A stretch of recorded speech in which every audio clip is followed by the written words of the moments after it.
सो hi guys, आज discuss करते हैं इनकैप्सुलेशन क्या होता है ऑब्जेक्ट ओरिएंटेड प्रोग्रामिंग के अंदर।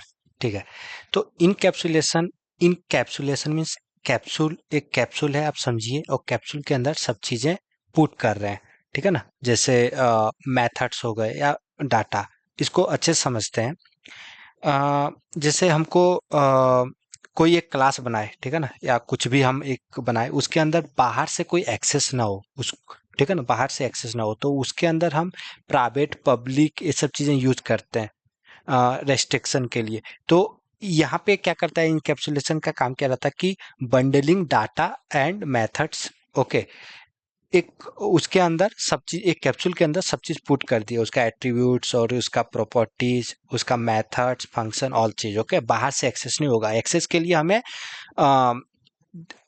पब्लिक बनाना पड़ेगा, या तो हमको प्रोटेक्टेड के थ्रू एक्सेस देना पड़ेगा। ठीक है ना, तो ये क्या काम करता है इनकैप्सुलेशन, यहाँ पे ये चीज आप देखिए, encapsulation is the bundling of data, attributes and methods that operate on the data with in a single unit और a class. It restricts direct access to some of an object components and can prevent the accidental modification of data. इससे क्या होता है, ये क्या करता है कि एक ऑब्जेक्ट मतलब एक क्लास के अंदर सब चीज़ें डिफाइंड है, फंक्शन है या जो भी चीज़ें हैं, वो बाहर से कोई उसको एक्सेस नहीं कर सकता, उसको मॉडिफाई नहीं कर सकता।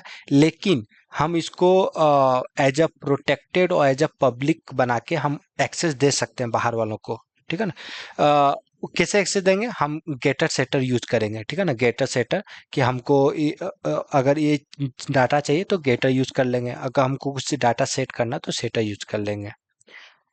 जो तो ये होती है जो इनकैप्सुलेशन का काम रहता है। इसमें से हम लोग सिंपल चीज़ें डिफाइन कर देते हैं और उसको बाहर यूज करना नहीं है, ये सब चीज़ें यूज करते हैं।